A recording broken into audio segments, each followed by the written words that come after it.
assistindo ao vivo, né? Estou com essa cara de sono aqui porque são 5:30 da manhã. E eu vim fazer o quê? Fazer live, né? Conversar com vocês sobre as coisas do Espírito. Amém? A gente vive num tempo que muitas pessoas têm se levantado.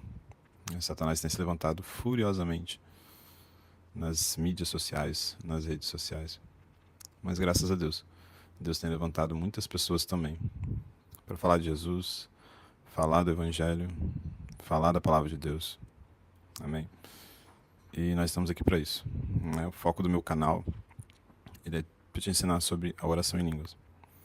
E hoje eu queria dar uma palavra para vocês, que eu estava pensando ontem. A gente sempre vai lendo a Palavra de Deus, a gente vai se aproximando do Senhor, né? Meditando mais, ficando mais profundo. Amém? E eu gosto de ler a Bíblia quieto, né? Eu leio a Bíblia às vezes no celular, mas eu gosto muito de ler a Bíblia quieto, né? Sentado no sofá, sentado em algum lugar no meu tempo com Deus, prestando total atenção ao que o Senhor está falando comigo, né? Orando em línguas, para que eu consiga captar o máximo do que o Senhor está falando comigo na palavra. E nesses últimos dias, o Senhor tem me levado para o livro de João. Amém? E, irmãos, tem sido tremendo, né? Quando você entra nesse lugar de meditação mesmo. Quando você consegue se aquietar e receber todo o ensinamento que Jesus tem para te dar. Às vezes a gente vai orar, a gente está igual Marta, né? A gente está para lá e para cá, né? Querendo... agitado no momento de oração, né? Bom dia, Adrian. Às vezes a gente está para lá e para cá, agitado no momento de oração. A gente não consegue se aquietar aos pés do Senhor e ouvir os seus ensinamentos. Então eu vejo que Marta era uma mulher de Deus, amém? Marta estava servindo Jesus, Marta estava fazendo a obra de Jesus, mas Jesus não estava procurando, naquele momento, uma Marta. Naquele momento ele precisava de uma Maria que sentasse aos pés dele e ouvisse a sua palavra. Uma Maria que conseguisse ficar quieta aos pés de Jesus. Muitas vezes, irmãos, tudo que a gente precisa é isso. Sair dessa correria e ficar quieto aos pés de Jesus. Armelle, bom dia. Glória a Deus. Estamos falando sobre Cristo. Jesus repreende Marta. Ele fala assim: Marta, Marta, você está inquieta e ansiosa, preocupada com muitas coisas. Maria escolheu a boa parte, a qual não lhe será tirada. Então, nesse dia, eu quero te convidar a separar tempo para estar quieto aos pés de Jesus, ouvindo a sua palavra.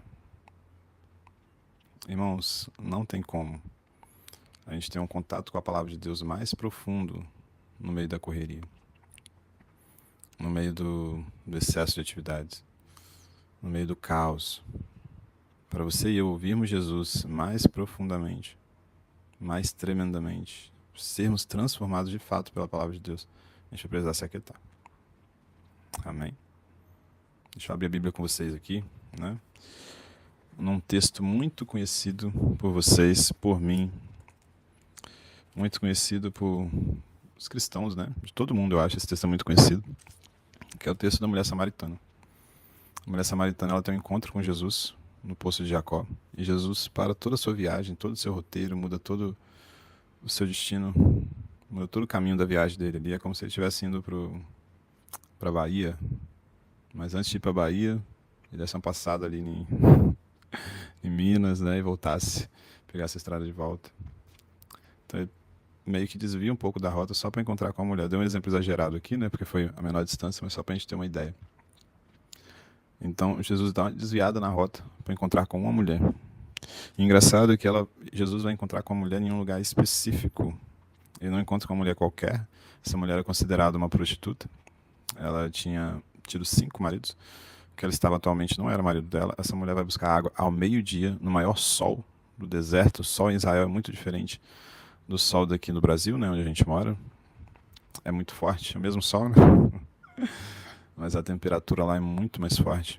Ela vai ao meio-dia, no horário que ninguém ia, porque ela não queria ver ninguém. Ela era uma mulher que se sentia muitas vezes envergonhada de estar no meio das pessoas. Mas Jesus vai até essa mulher. E Jesus fica conversando com ela sozinho. Né? E além de estar conversando com ela sozinho, os dois ali, ele era judeu, a mulher era samaritana. Então os dois não podia ter nem, eles nem conversariam se Jesus fosse um judeu natural, né? Porque os judeus não se davam com os samaritanos. Então os samaritanos eram primos dos judeus, mas eles não consideravam o povo de Israel, né? Os samaritanos. Então eles não se davam, os judeus adoravam em Jerusalém, os samaritanos adoravam no Monte Gerizim, que foi o monte da bênção de Moisés, e eles tinham esse debate por séculos sobre qual era o lugar que se devia adorar, né? E Jesus disse que os judeus estavam certos. Mas ele diz algo interessante. Ele diz assim: mulher, vem a hora, e de fato já chegou, em que os verdadeiros adoradores adorarão o Pai, em espírito e em verdade. Vocês adoram o que não conhecem. Então Jesus deixa claro que os samaritanos estavam adorando errado. Eles estavam adorando o que não conheciam. Eles, mesmo adorando a Deus, eles não conseguiam se relacionar com Deus de fato, né? Vocês adoram o que não conhecem. Nós adoramos o que conhecemos, porque a salvação vem dos judeus. Mas ele fala assim: a hora vem de fato, já chegou, em que os verdadeiros adoradores adorarão o Pai, em espírito e em verdade. Deus é espírito, importa que os seus adoradores o adorem em espírito e em verdade. Perceba que Jesus não fala assim: mas vem a hora e de fato já chegou em que os verdadeiros adoradores adorarão a Deus. Não. Jesus diz: vem a hora, de fato já chegou, em que os verdadeiros adoradores adorarão o Pai. Ou seja, Jesus estava inaugurando um novo tipo de relacionamento com Deus, onde Deus deixaria de ser apenas Deus, e ele passaria a ser Pai. Deus não é só o seu Deus, Deus também é o seu Pai. Jesus, ele era o unigênito. João 3,16, que Deus amou o mundo de tal maneira que deu seu Filho unigênito, o único que ele tinha. Mas a Bíblia vai dizer que Jesus é o primogênito dentre os mortos, ou seja, ele deixa de ser o único e passa a ser o primeiro. Então Deus só tinha um filho, mas agora ele tem uma multidão de filhos. E essa multidão de filhos, tudo que ele deseja é um relacionamento. Amém? Então quero te dizer uma coisa: o seu relacionamento com Deus vai preencher o seu vazio. O seu relacionamento com Deus vai preencher todos os vazios da sua alma e vai te revelar o Pai. Gente, como que eu faço para chegar nesse lugar? Eu oro em línguas, como você fala aqui no canal sempre. É muito bom você orar em línguas.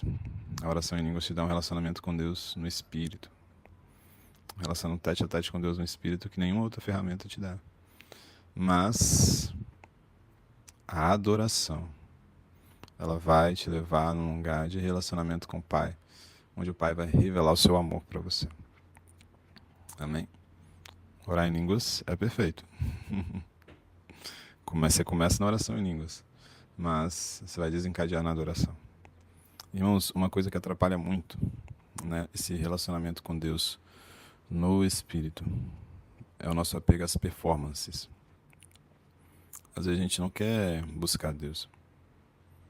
Às vezes a gente quer ter uma performance. Às vezes a gente não quer ter um relacionamento com o Senhor. A gente quer ter um relacionamento com os números, com as regras. Irmãos, Deus está totalmente fora de qualquer regra que você coloque para Ele.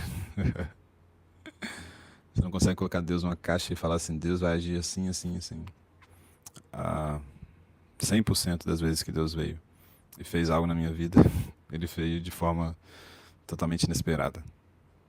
Né? Então, Deus vai me usar assim, assim, assado. Não, aí Deus vai te usar de outro jeito. Sabe por quê? Porque a nossa mente adâmica, ela está longe, longe, longe de Deus. Nossa mente adâmica está muito, mas muito longe de entender os propósitos de Deus. Por isso que Deus não te deixou refém da sua mente. Eu converso muito com vocês aqui no canal que a oração em línguas, ela tira você de ser refém da sua mente. E você para de ser refém da sua mente. Porque a sua mente não consegue andar nos propósitos de Deus. Por isso que Jesus disse, por isso que Paulo disse, que quando eu falo em línguas, eu oro em línguas, meu espírito ora, mas a minha mente está infrutífera, ou seja, a minha mente, essa parte que não entende nada de Deus, ela é driblada. Para que eu possa, de fato, entender os mistérios, os planos os chamados e os propósitos de Deus para mim. Sua mente não consegue compreender Jesus. Sua mente está muito longe de Deus. Por isso, irmãos, que a sua oração e a minha oração é muitíssimo limitada. Essa mulher, ela achou que ela estava bombando, porque ela era uma samaritana, ela adorava no Monte Gerizim, ela tinha a sua tribo ali, ela achou que ela estava adorando a Deus de verdade. Jesus fala com ela assim, não, não, não, vocês adoram o que vocês não conhecem. A mente de vocês acha que vocês estão adorando Deus certo, mas vocês não conhecem o Deus que vocês adoram. O relacionamento de vocês com Deus não é real. Eu quero te fazer uma pergunta. Seu relacionamento com Deus é real?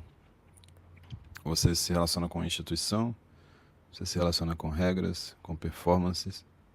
Ou você se relaciona com o Pai? Jesus disse, vem a hora, de fato já chegou.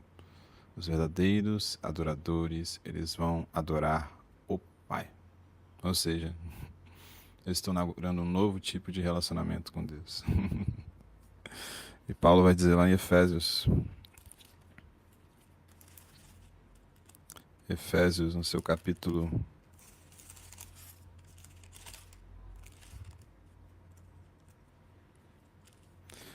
1.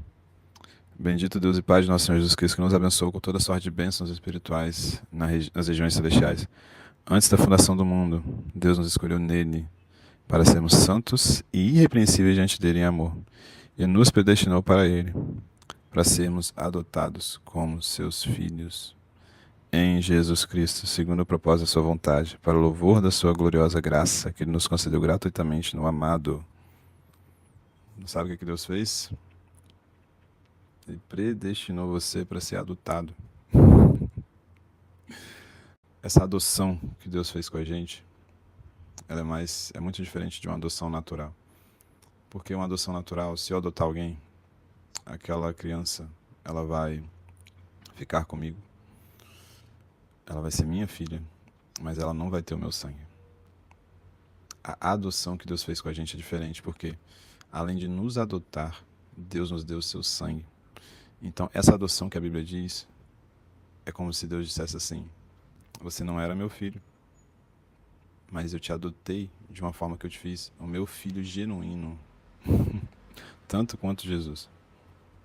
Você consegue imaginar isso? A Bíblia chega a dizer em Romanos 8 que nós somos co-herdeiros com Cristo.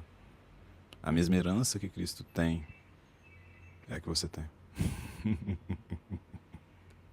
Quando o pai morre, ele deixa uma herança, né? Aí divide para os filhos. A Bíblia vai dizer que você não vai ficar de fora. O Jesus morreu e hoje o Pai, ele consegue te dar uma herança. A mesma herança que Cristo tem é a sua. Chore bacadara vasore bandakeia balabalabalabashe. Rabababashore bandakaya sebe nibidikandara sabidikanto sore bedekaya. E aí? Vão se relacionar com o Pai? Ou você vai querer se relacionar com uma instituição? Você quer se relacionar com Deus ou com o Pai? Deus está inaugurando um novo modo de relacionamento na sua vida. Você vai parar de ver Deus apenas como Deus. E vai ver Deus como um Pai. Amém? Deus te abençoe. Muito obrigado você que compareceu a essa live. Você que vai assistir esse vídeo depois. Que o Espírito Santo te dê esse espírito de adoção. Né? Romanos capítulo 8, a Bíblia diz que Deus não nos deu um espírito de escravidão, mas um espírito de adoção, o qual clama, Abba, Pai. Romanos capítulo 8, versículo 15, porque vocês não receberam um espírito de escravidão para viverem atemorizados, com medo de Deus, mas receberam um espírito de adoção, por meio do qual clamamos, Abba, Pai. Então Deus nos deu um espírito de adoção. E nós clamamos, Abba, Pai. Eu quero orar para que esse espírito esteja na sua vida. E que a partir de hoje, o seu relacionamento seja, não apenas com Deus, mas com o Pai. Amém? Jesus chamava Deus de Deus. Mas a maioria do tempo, ele dizia: Pai, graças te dou. Pai, passa de mim esse cálice. Pai, eu te louvo. Pai, perdoa-lhes. Pai.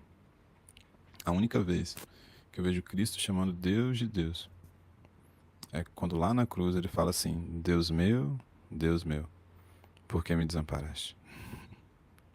Meu Deus. Pegou a revelação? Momento de desamparo que foi necessário para que hoje nós nunca mais estivéssemos desamparados. Jesus chama Deus de Deus.